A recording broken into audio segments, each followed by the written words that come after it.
Hi lovelies, and welcome back to my channel. And it's been a while since I did something reading related because I really don't like reading out loud, especially in front of people, because I'm kind of really self-conscious about reading, because I'm not really great with like trying to pronounce words while reading, because I have trouble with words anyway, because English is hard. So I got this book last year or the year before that, I can't remember. So I've had this book for a good while, and I've been really wanting to read it in videos. I say ASMR because if y'all don't know, I grew up with Pokemon. I still love Pokemon, and I'm always interested in stuff like this. So this is Pokénatomy, an unofficial guide. So this is, I'm assuming this is more like a fan based kind of book. Alright, so this book's basically just for like the first 151 Pokemon.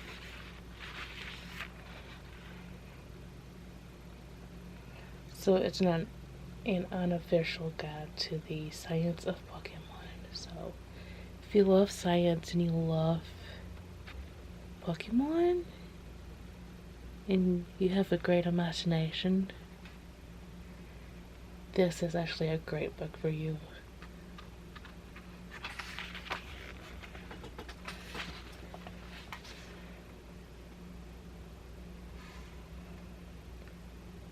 It even says down here, all rights reserved, copyrighted 2017. So this book's not been out that long. So this book is not authorized, sponsored, yada yada yada, or licensed by Nintendo of America.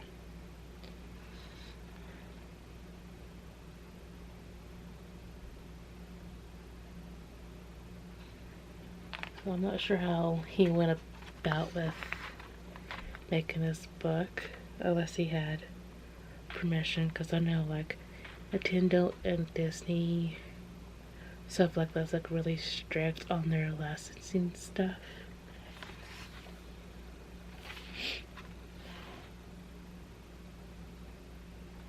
This book's content is based upon real animal anatomy, behavioral biology, and scientific principles.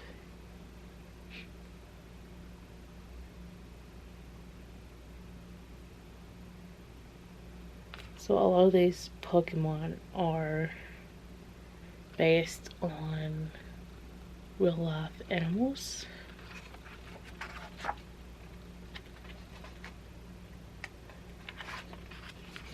So this one talks about Pokemon and eggs and stuff. I'm not gonna get into that. Like number one is side dive, of course. This is fish eggs. Because if you know Pokemon, you know this one would be Togepi, Mortophus, Venusaur,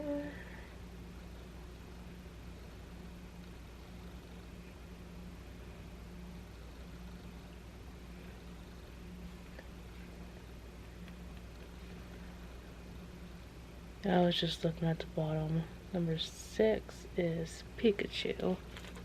I don't know if you can see that or not, but I'm just like looking at each number. Because in real life, not all mammals lay eggs. Because Pikachu is based off of males, but with this, all Pokemon lay eggs. Well, I can see like bugs, like of the beetle, which is number 10. Eggs, fish is eggs. But a Pikachu, I don't see that happening. 16 is seal, which is this one. But in real life, seals are mammals. Mammals? But Pokemon seal is S-E-E-L. Number 20 is monkey, which monkeys in real life are mammals. This page talks about evolutions stuff, but okay, I'm gonna do Bulbasaur. Okay, that is the Bulbasaur. Duh. So my original plan was reading about the Bulbasaur and its 2 evolutions, but I don't want to spend forever just reading. Okay, because Bulbasaur is like my favorite grass Pokemon, and you can see all that fun stuff. I actually filmed this on Amazon. And it looks like different layers of its bulb. So if I remember right, Bulbasaur is based off a frog.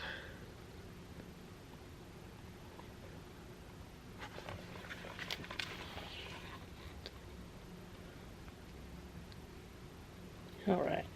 I feel like I'm reading in front of a class. Bulbasaur. Characteristics. Bulbasaurs are tail-like.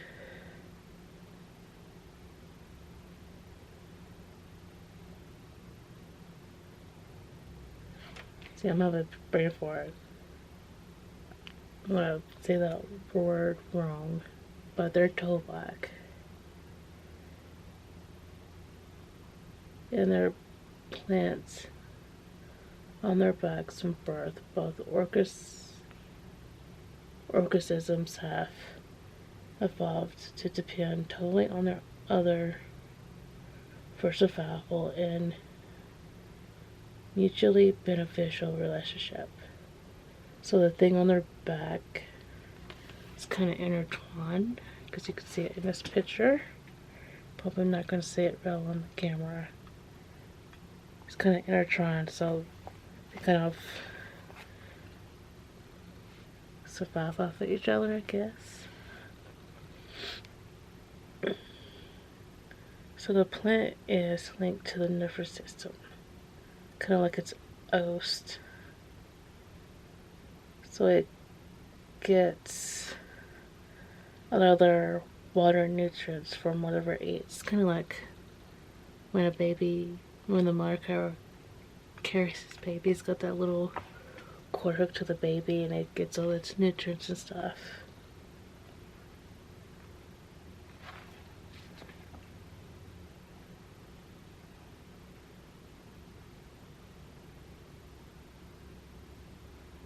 Yeah, this next part is still talking about the bulb on its back.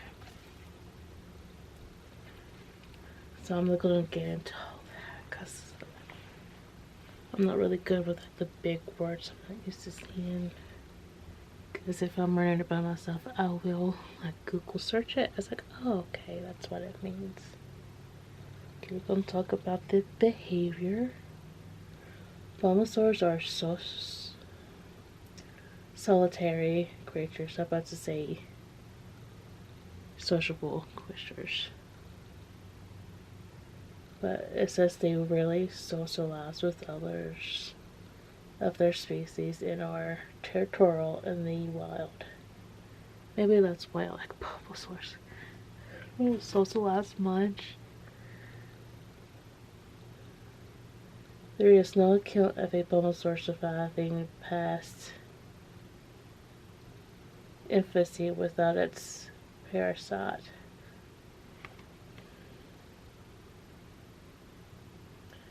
And there's no evidence that the tumor-like bulb can persist without a host.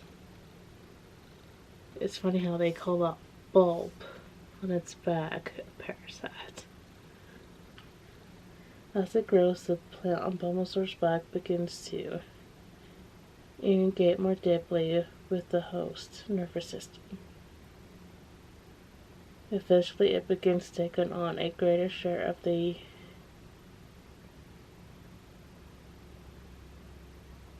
nutrient load while the host brain effects begins to decrease.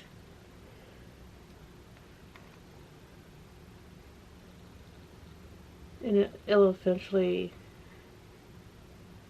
start changing the creature's behavior if it keeps taking over.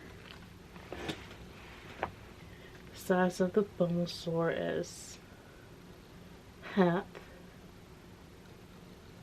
0.75 m, length 1 m, weight to 7 kilos,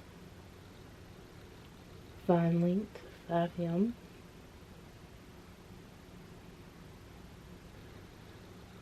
Lifestyle habitat solitary, so it's omnivore, so it's bugs, plants. It lives in like the forest regions, and the lifespan is 1 to 3 years.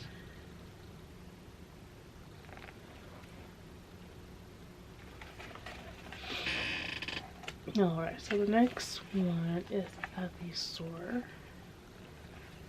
The only thing that's really different with Ivysaur from Bulbasaur is basically the thing on its back.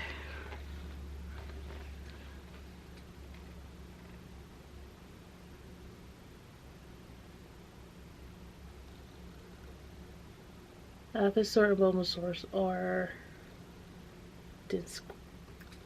I know what the word is, but I cannot say it. I'm not gonna try. Only by the size and progression of their parasitic bulb.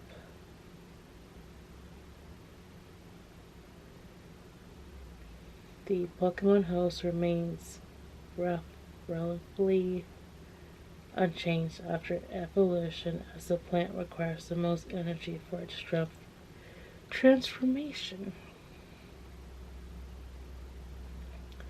So, Ivysaur's bulb flowers during evolution, growing freshly petals in a tightly round bud. This will fully expand only once the Pokemon has matured in its final form. During this phase of the Pokemon's life, the plant begins to more deeply integrate itself, assuming near total control of Ivysaur's central and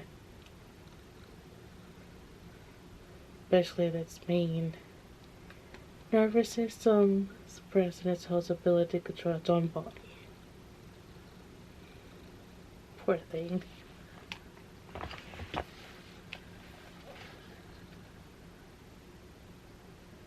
The bulb cannot complete its life cycle without a host, and because of this, it is adventurous for the bulb to preserve Ivysaur's health.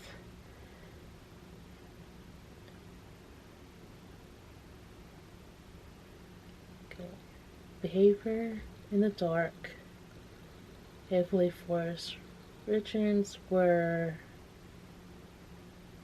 photosynthesis is insufficient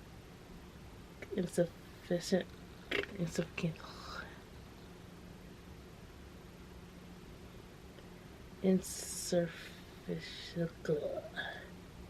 Know what the word is, but tongue cannot say it. This is why I don't like reading in front of people. The host orchesm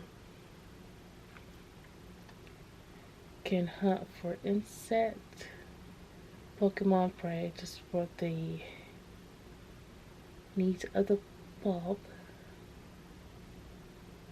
So Ivysaur requires vast quantities of food to support both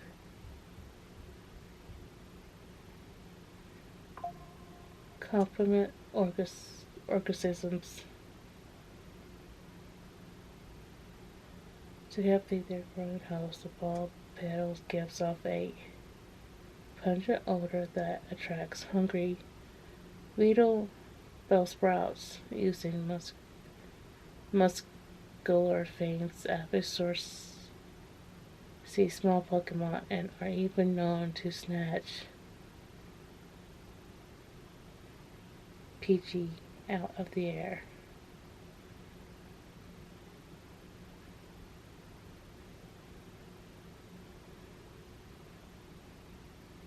So Ivysaur spends months conserving energy and eating in order to build up the necessary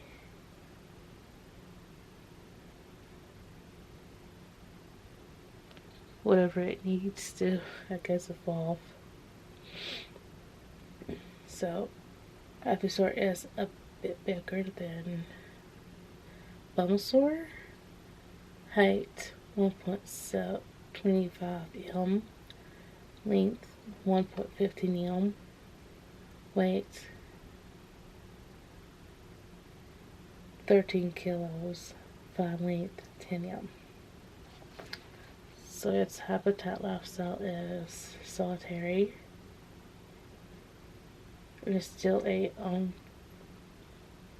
omnivorous. Yeah, I give up. Large bugs and plants. Alright, I did not realize my battery is going dead.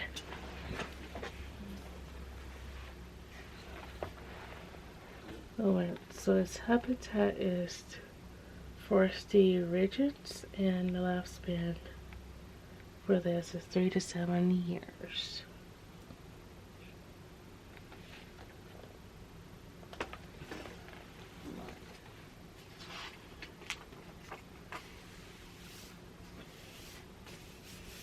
Alright, so I'm not gonna read everything about this.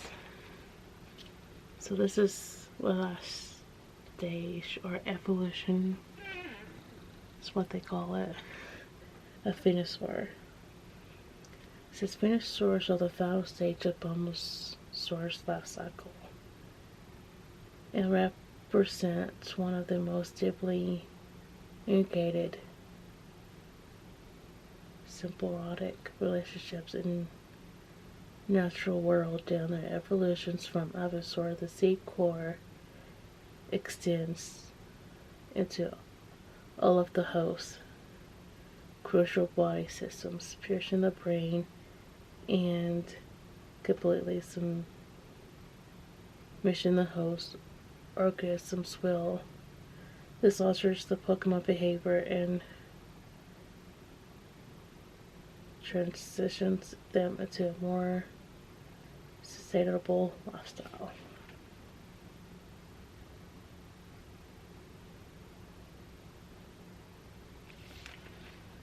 Venusaur's flower functions as a large muscular diagram and can catapult spores and seeds a long distance. The Pokemon's bulb can subdivide and eject smaller versions of itself after threats. The seeds nods weaponize Venusaur's symbiosis, launching onto other Pokemon and rapidly reaching fluids to increase their own size. These seeds cannot survive for long on any organism besides their host, but provide a potent and deeply unsettling defense.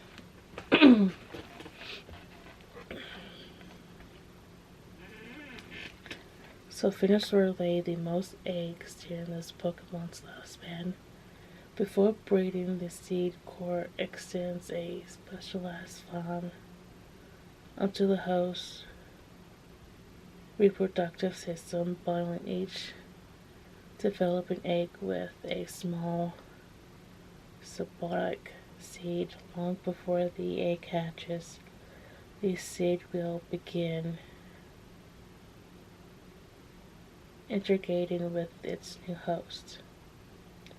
This ensures that a new generation of Bulbasaur will emerge into the world already engaged in a symbiotic exchange that has continued unbroken for millions of years.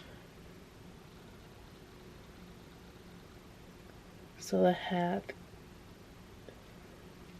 of Venusaur is 2.25 m, weight 110 kilograms, fine length is 15 m. So it's still an omnivore, so it still eats large bugs and plants. Lifespan is 7 to 10 years.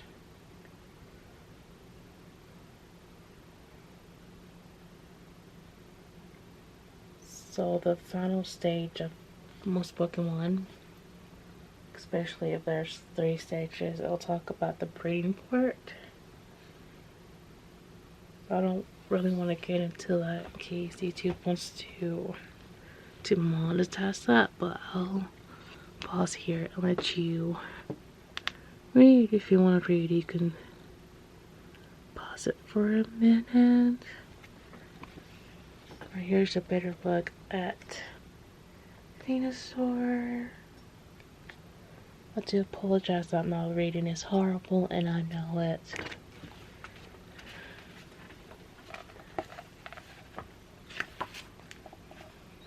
Okay, so the next one is Charizard and up, so see, I kind of want to see if I can find Ghastly.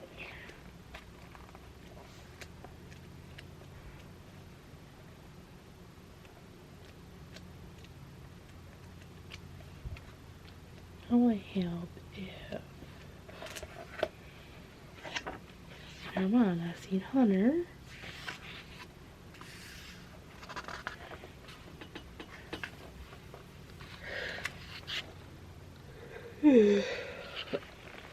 This is Gasoline Hunter is what I think is interesting. And then there's Gengar. You would think with Hunter and Gengar they'd be a little more something else. For some reason I was thinking Gengar would have bones, but it makes sense that he don't sense. The other two don't. Let's see.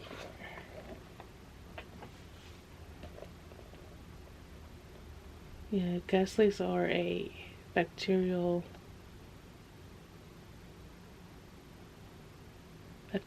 thing.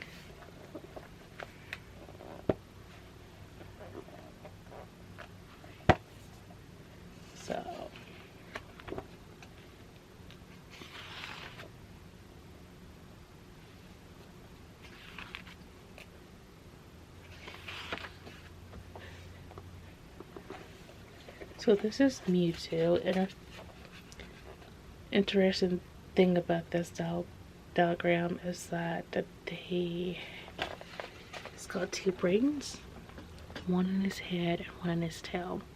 So So Mewtwo is like the most powerful Pokemon that there is. So I am interested about y'all's opinions on Pokemon and their scientific side. You know, I'm not the smartest when it comes to like scientific stuff, but I am still interested. And it'd be a great discussion in the comments. So you know, if there's any hate comments, they will be deleted. So I want my videos to be more of a relaxing, fun, positive, all that good stuff. So if you make fun of me reading, it will get deleted. So